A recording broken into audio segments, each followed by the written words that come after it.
Shalom, chers frères et sœurs, que le nom de notre Elohim soit encore béni. Toute la gloire, la force, la puissance et la louange au Dieu à qui le règne, la puissance, la force et la majesté appartiennent au siècle des siècles. Que la paix de notre Elohim, notre Dieu, vous soit multipliée à chacun. Père, je suis là ce matin pour poursuivre notre étude biblique dont le thème est l'attitude du chrétien ou du disciple de Yeshua, quelle attitude avoir face aux difficultés spirituelles et morales qu'on peut rencontrer. Voilà. Nous parlons là de difficultés, ce qui affecte notre esprit, ce qui affecte notre mental, ce qui a un impact sérieux dans notre vécu, quand nous savons qu'il y a des difficultés aussi physiques. Et ça, on fera de cela un sujet à part. C'est très important pour ceux qui suivent l'enseignement de noter cela. Voilà, je suis le frère Ben pour parler encore ce matin avec l'église, avec les bien-aimés. Voilà, je suis là pour échanger avec vous, vous permettre encore de bénéficier de ces profondeurs de la parole. Nous sommes dans la 6e partie et nous avons dit, je résume, hein, on a parlé de ce que le chrétien peut souffrir parce qu'il y a 3 raisons. Il y a 3 raisons pour lesquelles le chrétien peut traverser des moments difficiles, des douleurs, des difficultés. Voilà. Et donc, on a dit ces 3 raisons, c'est 1, soit parce qu'il a péché, 2, soit parce qu'il est éprouvé par l'Éternel, et soit 3, parce qu'il est attaqué. Voilà. Soit parce qu'il est attaqué. Donc, ce matin, nous allons aborder la 3e partie, la 3e raison. On peut être attaqué parce que, on peut traverser des moments difficiles parce que l'on est attaqué. Et donc, bien aimé, avant d'y arriver, je veux rappeler encore cet élément important sur le 2e point, en rappelant à tous ceux qui tombent sur ce premier message qu'il y a déjà eu 5 premières parties sur ce thème que je vous conseille de prendre le temps d'étudier, voilà. Depuis le début, ça va vraiment vous aider à mener davantage votre vie chrétienne. Ce sera un plus pour votre foi, déjà pour votre édification. Et donc, nous sommes dans la 6e partie. Hier, nous avons parlé de la 2e raison pour laquelle on peut traverser des moments difficiles, c'est-à-dire l'épreuve. Chers frères, que le nom du Seigneur soit béni. Je veux rappeler ce passage de Jacques, le chapitre 1, qu'il a dit à partir du verset 2, de regarder comme un sujet de joie complète toutes les épreuves auxquelles nous pouvons être confrontés de la part de l'Éternel. Parce qu'il faut que l'épreuve produise en nous la patience. Et que la patience ait accompli parfaitement son œuvre, fasse de nous des hommes et des femmes capables de ne faillir en rien, des hommes accomplis. Dans d'autres versions, on dit parfait, la perfection spirituelle. Des hommes bien résolus, des hommes ayant à leur disposition tout ce qu'il faut pour continuer la vie chrétienne, marcher dans ce monde difficile de façon victorieuse jusqu'au dernier souffle sur cette terre et le retour dans la présence de notre patrie céleste, le royaume des cieux, auprès de notre Seigneur bien-aimé. Et donc, Jacques rappelle l'importance de l'épreuve. Je veux faire comprendre aux frères qu'il ne faut pas avoir peur des épreuves. Et je vous conseille de revoir la 5e partie. Les épreuves font partie du vécu de l'homme. Notre histoire, notre parcours, ce que nous vivons, nous faisons chaque jour, nous enseigne que l'épreuve est utile. Aller à l'école, faire ceci, cela, je ne vais pas trop m'étendre dessus, mais c'est utile l'épreuve. Et nous avons vu le psaume 92, le verset 13, la Bible compare la croissance du chrétien à celle du palmier. Quand vous voyez tous les autres arbres, vous le voyez grandir, aller tout droit. Mais le palmier, vous voyez qu'il y a des nœuds après nœuds. Et la formation d'un nœud est une épreuve. Et le nœud, une fois que son temps de formation est terminé, il y a une élévation de la prochaine partie du tronc. Ça veut dire que le nœud, c'est un élément important qui consiste à rendre solide. Ce sont ces éléments importants dans la constitution du palmier ou du cocotier, des arbres de la même nature. C'est tout ça qui fait que ce arbre-là est hyper résistant à toutes sortes d'intempéries et qu'il est le seul pratiquement à pouvoir résister au bord de la mer, des eaux. Voilà. Et donc, c'est important pour nous de comprendre cela. Les autres arbres ne peuvent résister au bord de la mer parce que leur constitution, leur poids, tout ça ne leur permet pas. Mais le cocotier, lui, le peut parce qu'il a été formé, préparé pour cela. Sa croissance paraît lente. Elle est lente par rapport aux autres, en tout cas, mais c'est l'idéal. Dieu a choisi que nous, enfants de Dieu, notre croissance soit à l'image de celle du palmier. C'est lui qui nous a créés. Ça lui a plu comme ça. Pourquoi? À cause de notre parcours, notre vie, ce qu'on a fait, toujours toute cette vie terrestre, jusqu'à ce qu'il nous rappelle. Ce n'est pas une chose facile. Et donc, on a besoin d'être préparé.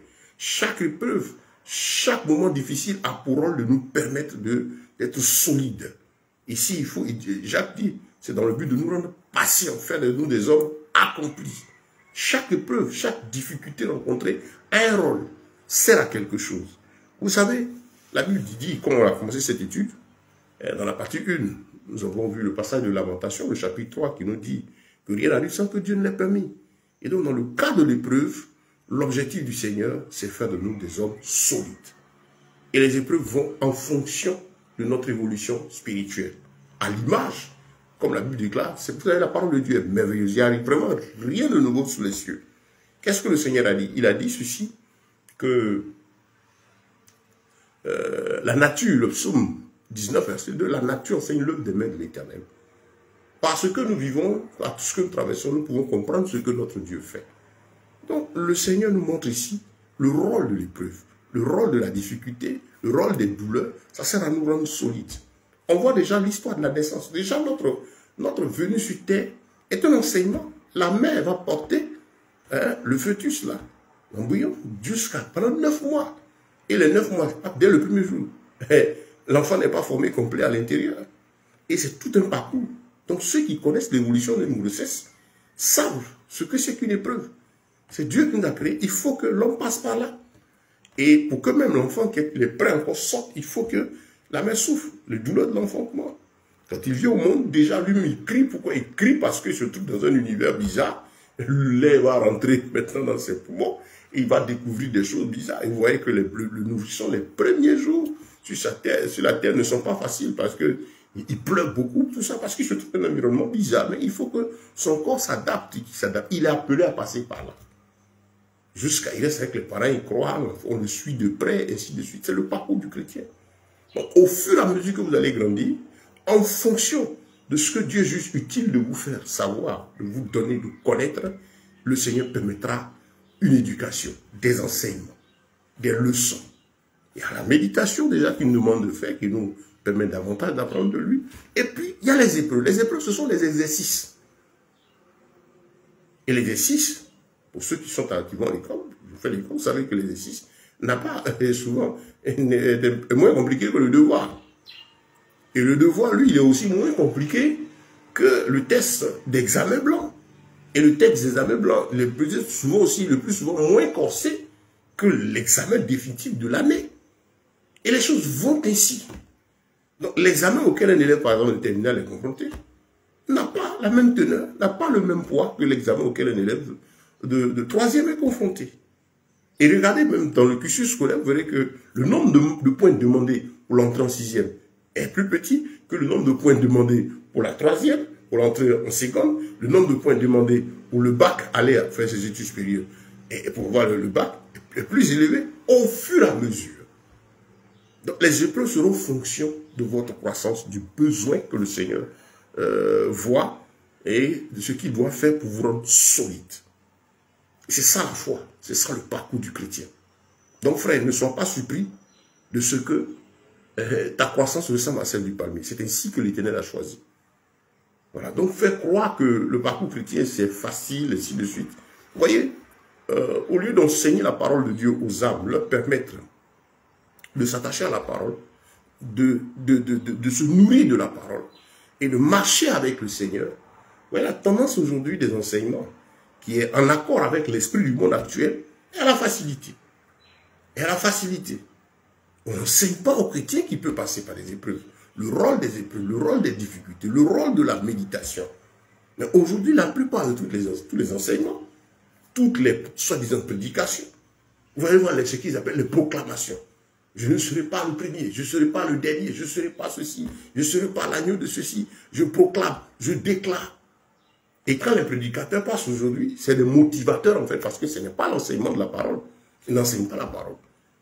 Ne regarde pas ceci, tu dois te détacher des mauvaises personnes pour avancer. Dieu va retirer des gens. Ça n'a rien à voir avec l'écriture.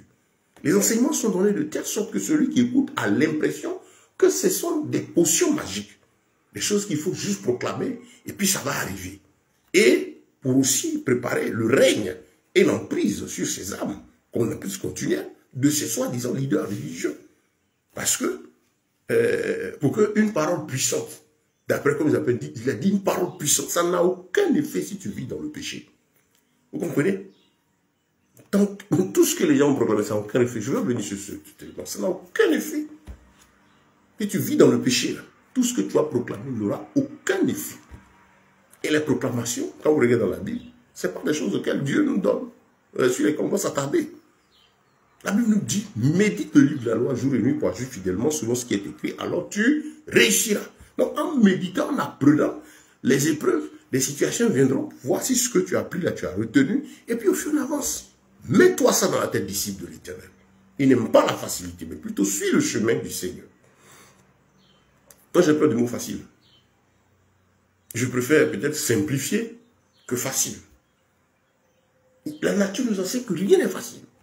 Et tout ce qui tend vers la facilité amène l'homme à la corruption. Parce que accepter la facilité, c'est fuir les réalités qui sont en face de soi. C'est fuir sa conscience, fuir les faits qui se présentent à nous. Vous voyez qu'aujourd'hui, l'amour de la facilité amène les gens à se livrer à toutes sortes de vices, de péchés, de corruption, de vol, de sacrifices humains, tout ça pour avoir de l'argent. La Bible dit, à la sueur de ton front, peut partir de ta réflexion. On va aborder ce point-là, quand on parlera des difficultés matérielles, qui sont en général liées aux besoins en argent. Parce que c'est à partir de l'argent qu'on obtient tout ce dont on a besoin pour vivre physiquement. Donc, il fera l'objet d'une étude particulière, comme je dis. Donc, chers frères, quand on fuit ces choses, vous êtes à la merci du diable. Donc, bien aimé, ce matin, le Seigneur m'a à cœur de mettre l'accent sur cet élément de l'épreuve-là, pour que, frère, tu sois tranquille, tu gardes le calme. Et nous avons dit que, comment savoir qu'on est éprouvé? Mais quand c'est le Seigneur qui t'éprouve, que ce n'est pas parce que tu as péché, tu es en paix dans ton cœur. Face à toute situation, la Bible dit rien n'arrive sans que Dieu ne l'ait permis. Mal comme bien. Donc moi, devant le Seigneur, quand il y a un mal, parce qu'en général, le bien nous le jouons, bénis Dieu pour cela. Ce qui nous préoccupe, c'est ce qui nous affecte moralement, ce qui est notre premier coup. Donc je me tiens devant Dieu. Seigneur, qu'est-ce qui se passe? Vous voyez, le chrétien, le disciple de Jésus, prend la hauteur sur toute chose. C'est important qu'en tant que frère, vous compreniez la profondeur de ce passage-là. Rien n'arrive sans que l'Éternel ne l'ait permis. Je pense que, comme je dis, on va faire ça aussi, je vais prendre ce point, le développer assez spécialement. Et ça va aider plusieurs, devant tout ce qui vous arrive, à garder le calme. Quelqu'un qui est calme, voyons dire, l'épreuve ici produit la patience. Alors, qu'est-ce qu'est le contraire de la patience? C'est l'agitation, c'est l'impatience. Quelqu'un qui est patient, il est tranquille, il a le temps d'avoir l'esprit calme, un temps de la voix de Dieu. Quand celui qui est agité et impatient n'a pas toujours la bonne formule, la bonne raison. Parce que tout ce que Dieu fait se donne dans le calme. Regardez que Dieu, il ne siège pas dans le bruit. Non, les bruits, les effets, tout ça, sont, quand il s'agit de lui, sont les effets de sa présence. Mais lui-même siège dans le calme et la confiance. Vous verrez que partout Dieu lui a parlé à son peuple, il a insisté sur ce fait-là pour se racheter, de garder le calme et la tranquillité. Regardez Isaïe 30, verset 15. Au moment où Isaïe sort pour prophétiser au peuple d'Israël, Israël était dans une situation difficile où Israël devait aller bientôt en esclavage. Et Israël traversait des moments compliqués à cause de leurs iniquités. Et c'est là que, agité, troublé, pour certains, j'interrogeais le Seigneur. Et dans Isaïe 35, le Seigneur dit, c'est dans le calme et la confiance que se trouve votre force. Dans la tranquillité et le repos. Vous voyez Dieu, quand ils vont traverser la mer Rouge, et qu'il y a derrière eux Pharaon et son armée qui viennent pour les reprendre, les ramener en esclavage, il y a toutes sortes de tempêtes morales là. Mais la réponse de Dieu encore, par Moïse dit, c'est quoi ce bruit que j'entends? Dieu allait continuer la marche, toi passe devant. Regardez l'attitude du Seigneur, il siège dans le calme, c'est par le calme et la tranquillité que Dieu parle à notre esprit. Regardez les moments de culte, le culte qui est un moment de célébration, de louange à Dieu. On vient, on bénit le Seigneur. Mais tu as besoin de communier avec celui qui t'a sauvé. Et c'est dans le calme et la tranquillité. C'est moi qui te dis, à la base, là, toi, il faut méditer jour et nuit. Prends un temps, toi, tranquille avec ton Dieu pour méditer la parole, pour pouvoir l'écouter, pour pouvoir l'entendre, pour pouvoir le recevoir. Parce qu'il parle par sa parole. La base par laquelle le Seigneur te dit, c'est, a tout dit, là où il a planté tout le décor, toutes les limites, tout ce qu'il te faut a été institué dans l'Écriture. Gloire à Dieu. Que le nom de Yeshua soit encore béni. Que sa grâce et sa paix vous soient multipliées. Donc frère, c'est ça Dieu cherche dans le cas. Et donc je disais, partout vous allez voir, quand le peuple d'Israël est troublé, que l'homme est troublé, le Seigneur appelle toujours à la tranquillité. Rien ne l'agite. Oh, rien n'est nouveau pour lui. Nous ne l'informons de rien. Face aux difficultés, tu n'informes Dieu de rien. Pourquoi Dieu veut que tu sois patient? Pour que tu aies le temps de te rapprocher de lui. L'épreuve produit la patience. La patience est très utile pour te permettre de rentrer dans la présence de ton Dieu. Pour permettre à ton Elohim de venir te parler. Oui, c'est ça la patience. Patience parle. Quelqu'un qui est patient, il a la maîtrise de soi. Il a le temps d'avoir l'esprit calme et entendre la voix de Dieu venir à sa conscience, lui parler et l'orienter. S'il a le Saint-Esprit, tu as l'Esprit de Dieu, tu as le temps de l'écouter parce que lui, l'Esprit de Dieu, notre Seigneur, n'est pas agité. Retenez ceci, rien ne l'agite. Rien n'est nouveau pour lui. La Bible déclare dans Éphésiens, le chapitre 2, verset 6, qu'il nous a créés en Yeshua pour de bonnes œuvres qu'il a préparées depuis les temps anciens. Au verset 6, il nous dit, ça c'est le verset 10 que je donnais, Éphésiens chapitre 2, le verset 6, il dit, il nous a fait asseoir avec lui dans les lieux célestes. Regardez la hauteur d'esprit face aux épreuves, face aux situations. Ce que Dieu dit. Nous sommes là, on est assis en Christ dans le royaume. Le assis là est donné pour parler de l'assurance, de la victoire que nous avons. Frère, comme toute chose, il faut rester calme. Et tant que tu n'as pas compris cela, Dieu va créer des situations pour te permettre cette patience-là. Que l'épreuve produise en nous la patience pour faire de nous des âmes accomplies. Devant toute situation, toute difficulté, ce qui est demandé, c'est la patience, le calme. Parce qu'en fait, la difficulté, elle est là, elle nous fait du mal, elle ne nous réjouit pas. On a tout de suite envie d'en être débarrassé. Mais qu'est-ce que le Seigneur dit? Il parle de patience. Donc, quel que soit ce que nous vivons, quel que soit ce que chacun traverse, maladie, manque d'argent, ainsi de suite, vous verrez que tout de suite, la notre réaction, c'est de vouloir en être débarrassé. Maintenant, Dieu te dit, ton Elohim, l'Éternel des armées, Yeshua, Mashiach, te dit ceci, que l'épreuve que qui est là a pour but de te rendre patient. Gardez ton calme. Pourquoi? Parce qu'il est le Dieu qui sait dans le calme et la tranquillité. Je dis, prenez lisez tous ces hommes qui ont marché avec le Seigneur. Base, patience, calme, tranquillité. Parce que celui à qui nous avons affaire est le Créateur, qui a la carte du monde, du temps, de tout ce qui est dans le temps qu'il a créé, qui dépend du temps, du début jusqu'à la fin. Il a ton alpha et ton oméga devant lui. Il connaît le début et la fin de toutes choses. Il n'y a rien qui est nouveau. Salomon l'a dit. Il dit, ne te presse pas quand tu viens devant Dieu pour offrir le sacrifice des insensés. Viens plutôt pour écouter que pour parler. Élie, que les gens appellent prophète de feu, de feu, de feu, de feu. Élie n'est pas le prophète de feu. Élie était un simple prophète. Un prophète de feu à cause du feu. Qui pourrait ne pas parler des autres choses, mais le feu à cause de ce qu'il a invoqué plusieurs fois le feu. Je crois 3 fois de suite, 2 fois brûlé les 2 groupes de chefs, les 2 groupes de 50 soldats venant contre lui. Et puis sur la montagne, quand le feu est descendu pour brûler l'Holocauste. Mais Élie connaissait son Dieu. Quand il a fui Jézabel, pour aller se cacher dans la caverne, parce que découragé et a appris que Jézabel veut le tuer. Voilà un homme qui est un homme de l'esprit. C'est très important que vous compreniez cela. Regardez, Dieu l'a éduqué. Dieu l'a formé au point où il ne se levait pas pour faire ce qu'il voulait. Voilà, ça c'est important. Je pense qu'un autre sujet, on parlera de cela. Le chrétien cherche à écouter Dieu. Le disciple cherche à connaître la volonté de Dieu. Et il a compris que, en fait, c'est Dieu qui agit, ce n'est pas lui. Ce n'est pas nos prières qui agissent. Nos prières, les prières, les proclamations ne font rien. Ceux qui pensent, vous pensez qu'il y a quelqu'un qui dit quelque chose, prie pour moi, proclame. C'est ce que beaucoup pensent. Les mal affermis qui aiment la facilité ont mis leur espérance, leur vie dans des individus. Que ces individus, eux, n'ont pas foi, n'ont pas la foi. Ils ont mis des stratégies sur pied qui leur permettent à chaque rencontre, à chaque moment, en entretenant avec leur programme, leur assemblée, les âmes qu'ils tiennent, d'obtenir l'argent qu'ils veulent. C'est des stratégies qu'ils mettent sur pied, des plans de travail.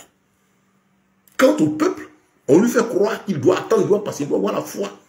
Mais ces prédicateurs n'ont pas la foi. Parce que la foi, l'espérance de l'attente pour une chose qu'on n'a pas. Lui, dès qu'il agit, il finit par dire, là, vous attend au panier. J'ai vu dans le bâtiment de sorti, il y a un écran derrière, où j'étais en train de s'exhiber là. Et puis, parlant des offrandes, on parlait le numéro Orange Money, les différents numéros de dépôt, vous voyez un peu la stratégie. C'est des manipulateurs. Donc, vous qui ne comprenez pas, vous allez toujours faire avoir. Acceptez que Dieu vous éduque. Accepte que le Seigneur te forme. Et sache que tu as fait un monsieur tranquille. C'est comme ça que moi j'appelle l'Éternel. Donc j'appelle aussi le monsieur tranquille. Quand il y a un problème, je peux m'asseoir. Je me rappelle que Dieu ne fait rien sans avoir révélé son secret à ses serviteurs. Est-ce que cette chose-là, Dieu ne m'en a pas parlé avant? Et puis, il me dit aussi que c'est dans le calme et la confiance que se trouve ma force. Des expériences que j'ai eues, je suis tranquille. En tout cas, vous n'allez pas me trouver agité. Mais c'est la somme de tout un parcours, de tout un apprentissage, la conséquence, le résultat des épreuves traversées par la grâce de Dieu jusque-là. Oui, je mets vraiment un point d'honneur sur ce point, parce que c'est utile pour le chrétien de comprendre le rôle de l'éducation de l'esprit. Celui à qui nous avons affaire, il est dans le calme. Regardez Élie, comme je disais. Élie va sortir de la caverne. Quand Dieu dit sort, tu fais quoi ici? Il dit non, je déploie mon zèle pour toi et puis on veut me tuer. Mais Élie, est-ce qu'il ne pouvait pas invoquer le feu pour que le feu aille trouver Jézabel et puis la brûler? Réfléchissez. Ça veut dire que c'est un monsieur qui ne faisait rien de lui-même. Tout ce qu'il faisait, c'est par l'esprit de l'Éternel qui le faisait. Il n'était qu'un simple canal pour pouvoir faire au plan physique ce que Dieu voulait faire. Parce qu'il plaît à l'Éternel toujours d'utiliser l'homme pour tout ce qui est physique. Parce que si je présente un homme, on ne va pas vivre. Mais il utilise des canaux. Comme le diable aussi, il peut se présenter physiquement aux humains. Donc il utilise aussi l'homme. C'est un imitateur. L'homme est un canal aussi pour lui. Pour tout ce qui est physique. Vous n'allez jamais voir un démon se promener. La preuve, quand ils essaient d'apparaître physiquement, ça fait peur. Ils prennent des formes ainsi de suite. Sinon, il ne peut pas, un démon ne peut pas sortir et puis venir s'asseoir à côté de nous. Il n'a pas cette possibilité-là. Il est esprit. Et nous sommes dans ce corps physique. Et donc, il s'agit de mouvements physiques. Il faut un corps pour agir. À l'image de ce que l'Éternel peut faire. Pour ce qui est physique, il passe par l'homme. Donc, notre Dieu siège dans le calme. Élie ne faisait rien de lui-même. Tu n'as pas agi de toi-même. Tu as gardé le calme et la tranquillité.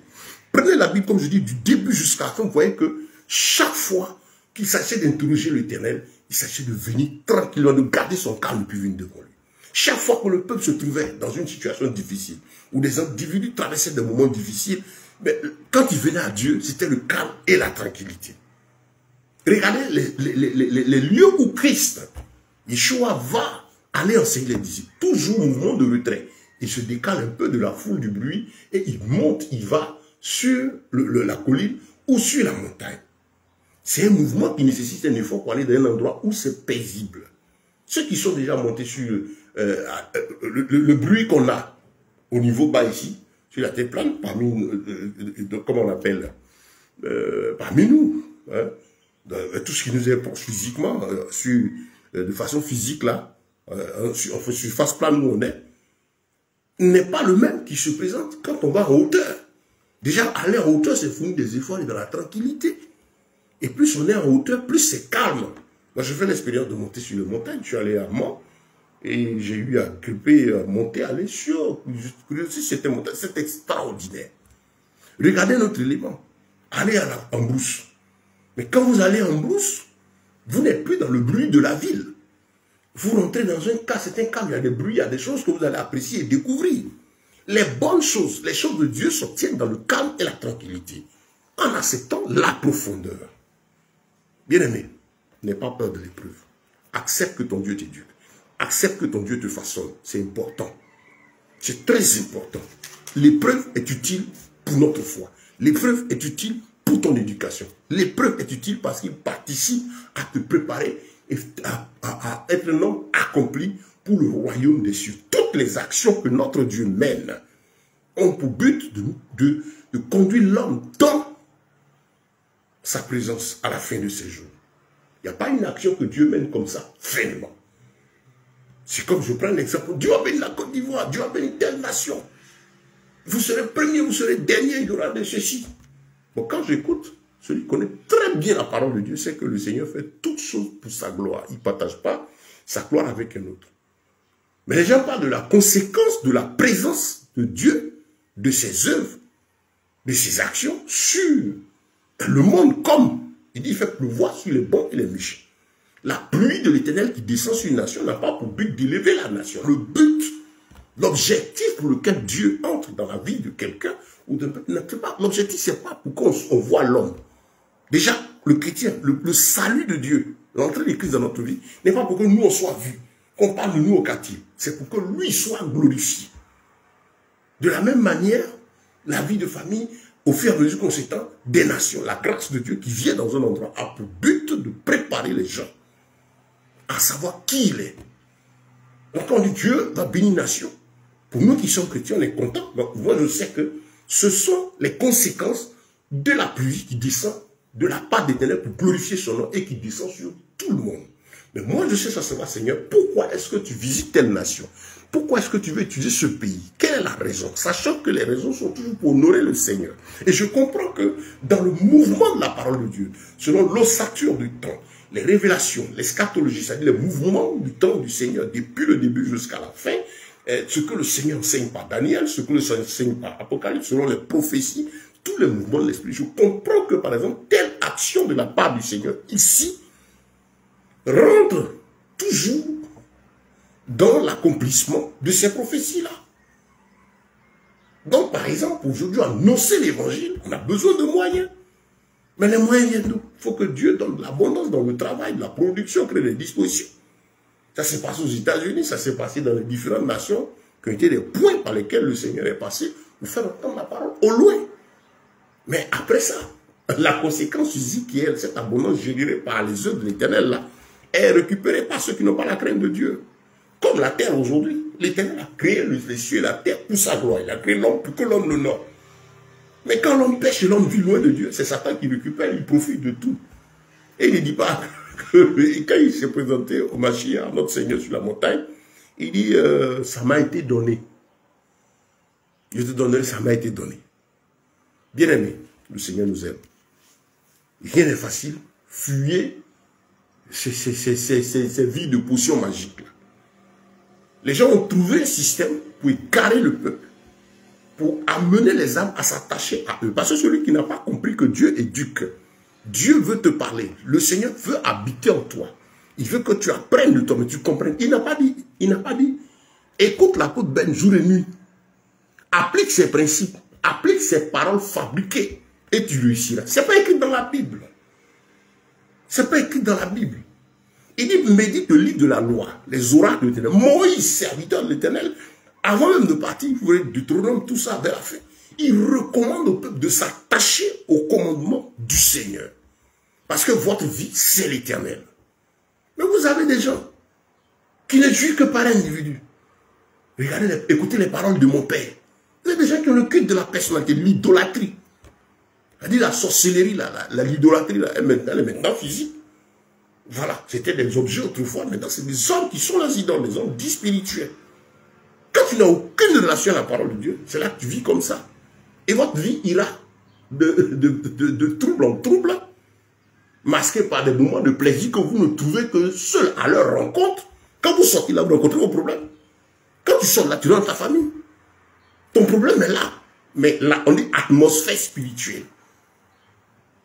De sorte que, oh, à la rencontre là, vous êtes obligé de partir là-bas, c'est là-bas, on vous donne une sensation de bien-être. Quand vous finissez, vous sortez de là, vous rencontrez le problème.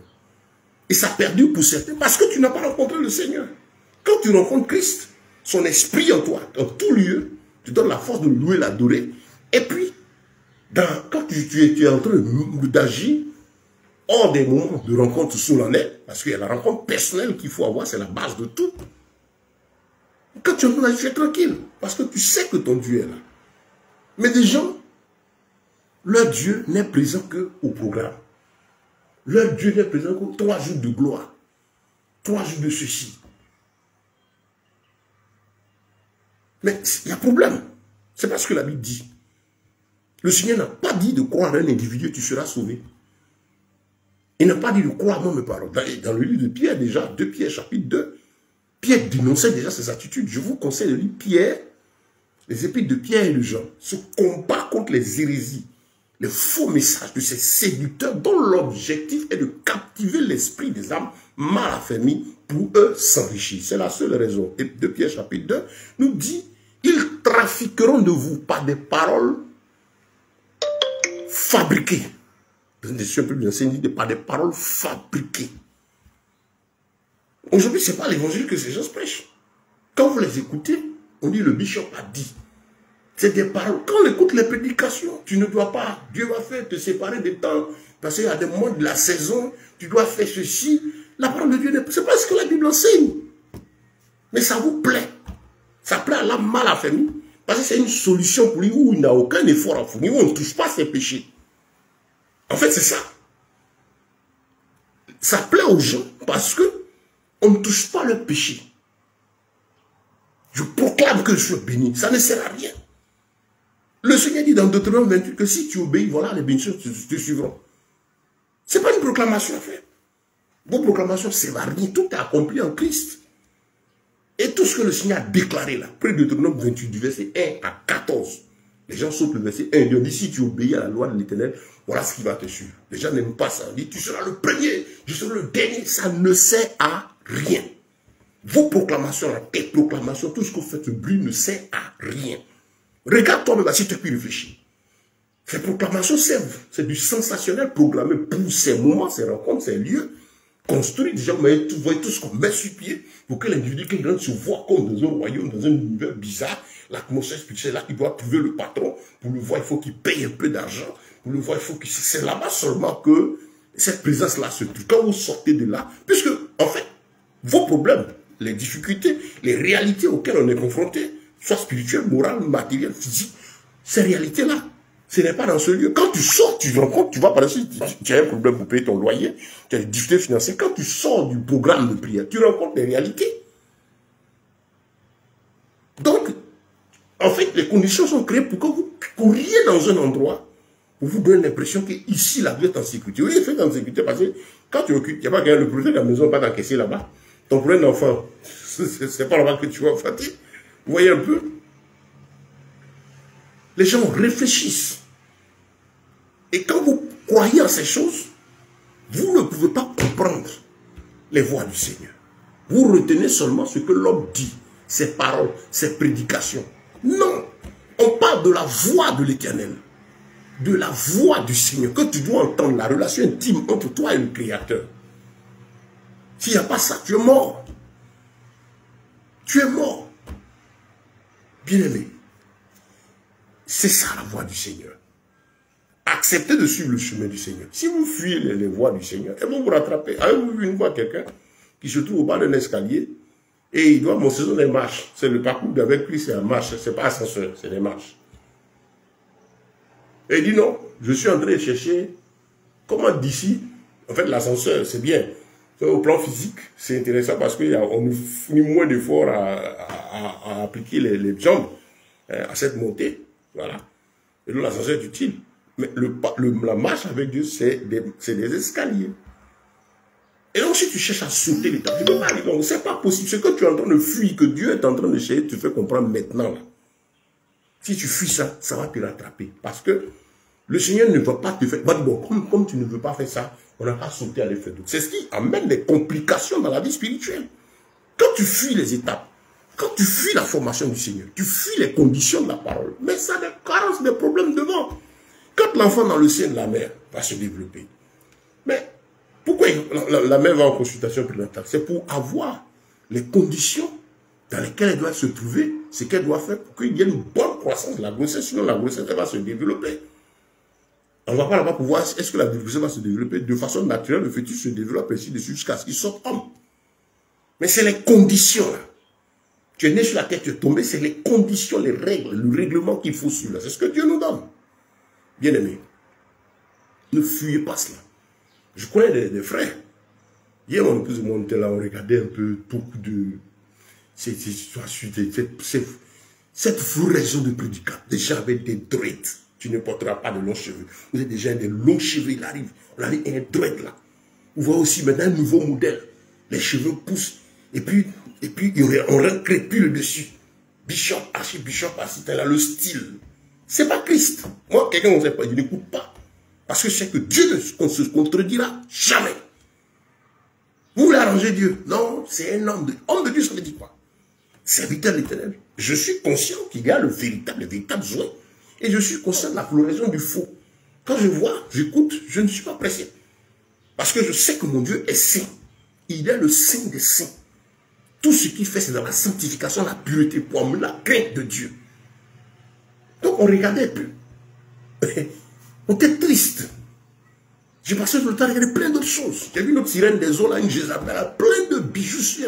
Je proclame, je proclame, je proclame, je crie. Oh, il y avait un autre ici. Et pendant le ici, ici. Et les pauvres âmes, comme vous ne voulez pas lire vos Bibles, vous ne voulez pas de relation personnelle avec le Seigneur, ben vous serez esclave de ces gens-là. Parce que vous refusez d'amener votre intelligence à participer aux œuvres de l'Éternel. Vous refusez que Dieu vous éduque. Vous refusez que Dieu vous parle. Regardez en classe. Les élèves qui sont, par exemple, les meilleurs sont des élèves qui étudient. Le premier de classe, le deuxième, sont des gens qui ont peu le temps pour étudier. Et c'est comme ça la vie. Hein. Vous allez voir que sur 50 élèves dans une classe, au lieu on va jusqu'à 100 dans certaines classes. Mais ceux qui excellent, c'est ceux qui prennent le temps d'étudier, de bosser, de chercher. On est un élève studieux. C'est des hommes de valeur. Et c'est ça, être disciple du Seigneur, c'est différent d'être croyant. On a plein de croyants. La croix, c'est la base. Mais la crainte de Dieu, c'est la pratique, la prise en compte des lois du Seigneur et leur pratique. Est-ce que tu crains Dieu? Frère, est-ce que tu crains Dieu? Dieu éduque, Dieu forme. Si tu fuis les étapes, ça va te coûter cher. On prend des serviteurs de Dieu qui se trouvent dans des conditions bizarres aujourd'hui. Pourquoi? Parce qu'ils ont fui le chemin du Seigneur. J'ai marché avec des frères lorsque Dieu m'a donné de commencer pleinement à le suivre, l'exercice du ministère. Et c'est une école intéressante de l'esprit depuis 1997 pleinement. Et je marchais avec des frères, j'ai connu des serviteurs de Dieu. Il y en a qui sont là aujourd'hui. Hein. Et qu'est-ce qui s'est passé? D'aucuns trouvaient que non, il y a telle voie. On s'assoit pour réfléchir à comment faire pour que le ministère soit béni. Mais ce n'est pas toi qui t'occupes de ça. Toi, ce que tu dois chercher à faire, c'est comment plaire à ton Dieu et entendre sa voix et l'écouter. Moi, il m'a appris. Ce que j'ai retenu, que l'important pour moi, c'est d'avoir la voix du Seigneur, le ainsi du Seigneur. Parce qu'il m'a appris que rien n'arrive sans que lui ne l'ait permis. Et j'ai compris le sens du psaume 37, le verset 4, qui est compris à partir du verset 1. Il faut rester dans la parole de Dieu. Faire l'Éternel tes délices donnera ce que ton cœur désire. Il m'a fait comprendre que tout se passe dans les lois de l'Écriture. Du verset 1, n'envie pas le méchant. Reste dans ma parole. Et la fidélité pour pas tuer. Ainsi de suite. Et faire l'Éternel tes délices. Il m'a fait comprendre que ce que mon cœur doit aimer, ça doit être l'Éternel. Et comment je connais l'Éternel? Ses paroles, sa parole. Il dit alors, aime ma parole. Que ton cœur aime ma parole. L'amour de ton cœur, que ce soit ma parole. Que ce soit premier, le centre, le cœur de ta vie. Et alors, il va me donner ce que mon cœur désire. Vous voyez? Que mon cœur l'aime, lui, aime la parole. Et ensuite, les désirs de mon cœur. Les désirs de mon cœur, si mon cœur aime la parole, les désirs de mon cœur ne seront pas autres que ce que la parole recommande, ce que Dieu veut. Et le Seigneur m'a fait comprendre qu'en fait, ça veut dire qu'il n'exauce que ce qui le glorifie. Alors j'ai compris que ce que j'ai à faire, ce que j'ai à chercher tous les jours, c'est chercher à plaire à mon Dieu, à attendre la voix de mon Elohim. C'est mon tout qui est là. Moi, mon seul travail que j'ai à faire, c'est l'écouter et suivre ses voies. Il m'a dit qu'il m'a créé en Yeshua pour de bonnes œuvres qu'il a préparées depuis les temps anciens afin que je marche en elle. Donc, Donc, qu'est-ce que je fais quand je me lève? Seigneur, conduis-moi, inspire-moi. Il a enseigné dans comment prier. Donc, j'ai compris tout cela. Est-ce que la même chose tu as compris? Mais si tu te lèves que tu n'as pas de relation, tu es vide, tu es mort. C'est comme un homme qui prend une femme et qui dit non, il ne cherche pas à avoir une intimité avec elle, il cherche à voir les conseils de ses amis, comment il doit prendre sa femme, comment il doit faire. Et c'est ses amis qui le conseillent, ses amis qui lui disent comment il doit s'occuper de sa femme. C'est même pas possible. Ouais, là où il n'y a pas de relation intime entre le couple, c'est un couple mort, avec tous les problèmes. Mais lorsque vous connaissez, et la Bible dit, ils deviendront une seule chair. Il y a quelque chose de spirituel, de profond dans la relation. Et c'est l'image parfaite que Dieu utilise pour parler de sa relation avec toi. Toi qui dis que tu as accepté Christ. Es-tu l'épouse de Christ? Christ est-il ton époux? Ou bien c'est Bishop Tom qui est ton époux? Ou bien c'est Daddy Tom qui est ton époux? Tu es mort si c'est ton cas. Parce que lui ne te sauvera pas. Parce qu'un véritable homme de Dieu n'enseignera pas ça. Il va insister pour que tu aies une relation personnelle avec le Seigneur. Le vrai serviteur de Dieu insiste pour que tu sois rempli du Saint-Esprit. Il a compris qu'il te faut être rempli du Saint-Esprit d'abord. Et c'est ce à quoi il va servir. Quand il a gagné l'âme, il va te faire de toi un disciple. Un disciple, c'est quelqu'un qui est rempli du Saint-Esprit. Parce qu'il sait que quand tu es rempli du Saint-Esprit, il a gagné. Parce que lui, il a compris qu'il n'est qu'un simple aussi instrument du Saint-Esprit. De telle sorte que tu vas apprendre à appliquer la parole de Dieu. Seul prier, seul méditer. Et lui, il viendra en ajout t'aider pour que tu aies cette relation personnelle. Ça, c'est le vrai oint de Dieu. Le vrai oint de Dieu, il viendra voir ton daddy. Daddy, parce qu'il sait que ce n'est pas un ministère. Que c'est une aberration, carrément une hérésie, un vol. Tu n'appelleras personne mon père. Ils ont fabriqué, ils ont mis un daddy. Papa, bishop. Frère serviteur Dieu ne se fera pas appeler bishop. Ça, quand vous énervez, vous ne serez pas appelé un vrai homme de Dieu. Il ne faut pas se faire appeler bishop. C'est quoi bishop? Dans le sens où on montre là. Il y en a, je ne suis plus pasteur. Je suis bishop, je suis archibishop. Qui veut dire simplement évêque ancien. Mais dans le sens actuel, pour plus de 90% de ceux qui emploient ce thème, c'est un titre. Un vrai oint de Dieu va chercher une chaise royale là, assis sur le peuple en bas. Dans votre temple là. Quand Christ doit rentrer dans votre temple là, vous pensez qu'il va aller s'asseoir dans vos chaises royales? C'est vous qui allez le crucifier encore. Si maintenant il veut venir prendre l'œuvre du salut, c'est tous ceux-là qui allez le crucifier. Parce que le peuple, les âmes qui ont soif vont courir venir à lui. Ah, enfin, je cherche Christ, je cherche l'intimité. Quand Yeshua vient, c'est dans le cœur de l'homme qui descend. Il le transforme. Il change tout. La relation intime avec lui devient une vie heureuse. Ce que tu ne supportais pas, tu peux le supporter. Une nouvelle naissance arrive. C'est ça, le vrai oint de Dieu, le vrai serviteur de Dieu, son rôle. La Bible a parlé des pasteurs, prophètes, docteurs, évangélistes, apôtres. C'est les 5 ministères. Moi, les autres, je ne connais pas ça. Comment se fait appeler révérend, honoré? Les honneurs, on cherche les honneurs. Mais si vous êtes sur le coup de ces gens-là, vous êtes perdus.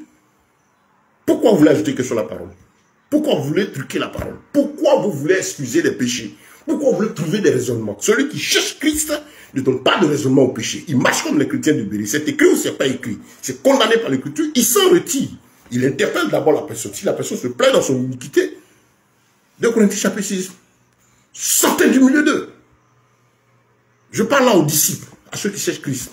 Vous qui vous plaisez dans la dépendance d'un homme, parce que vous ne voulez pas rentrer dans la présence de Dieu, parce que vous ne voulez pas fuir vos péchés, comprenez que ça c'est votre sort.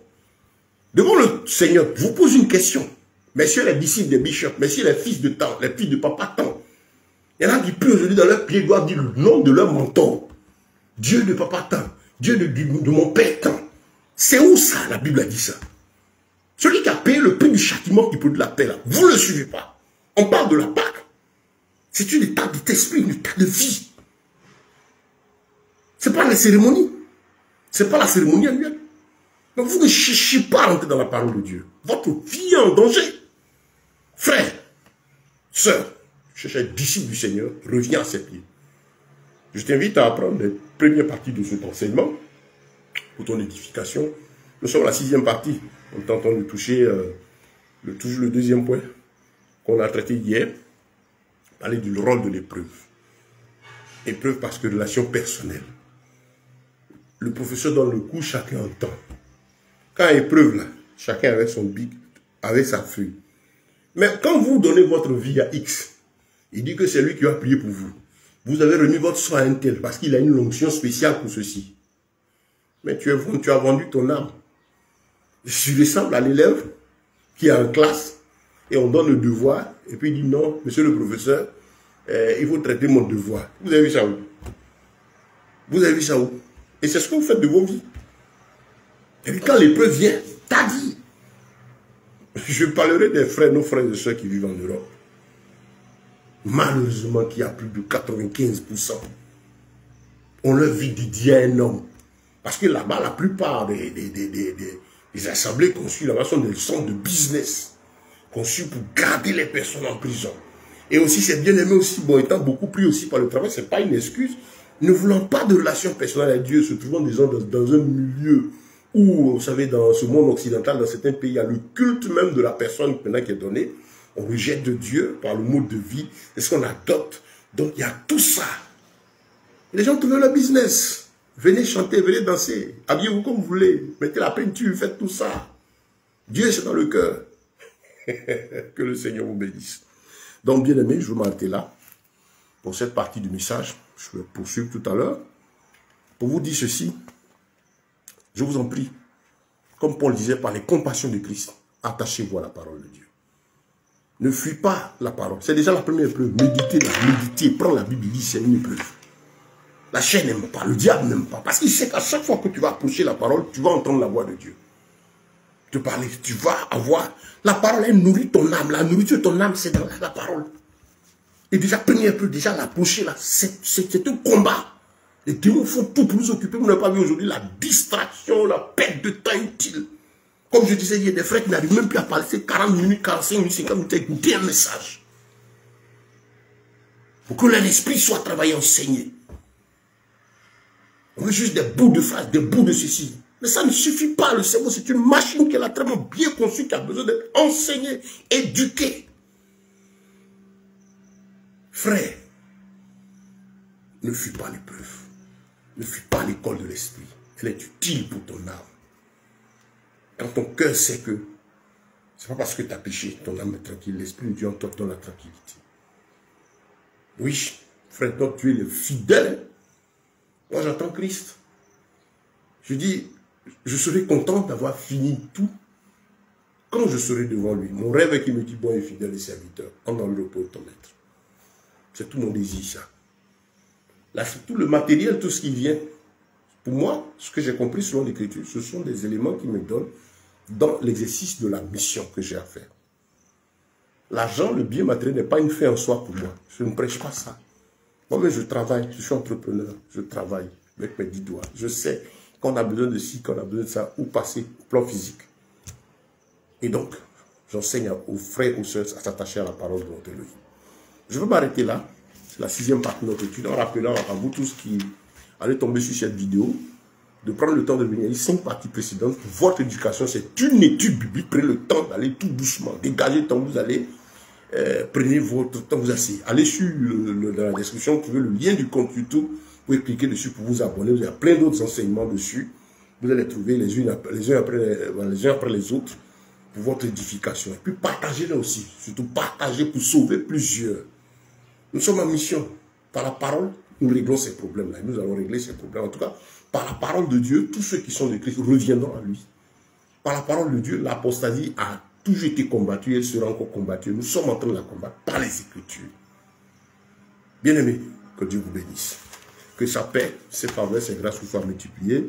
Et rendez-vous dans les instants prochains pour la 7e partie de notre message. Voilà, de ce thème, quelle attitude disciple de Yeshua avoir face aux difficultés morales et spirituelles. Quand la parole de Dieu est énoncée, même les mystiques, les chargés sataniquement se taisent. Je discute avec ces... Quand on commence ces thèses, voilà, mystique, sorcier, on se connaît. Quand on se connaît, quand il me dit, je suis assis dans la parole de mon Dieu, et c'est avec elle que j'agis. Il ne peut pas discuter avec moi. On n'est pas sur l'aspect matériel, parce que je parle de la vie éternelle. Et je suis un canal que Dieu a choisi pour rendre sa parole sans rien ajouter, sans rien retrancher. Je ne suis pas défenseur d'un homme, d'un système.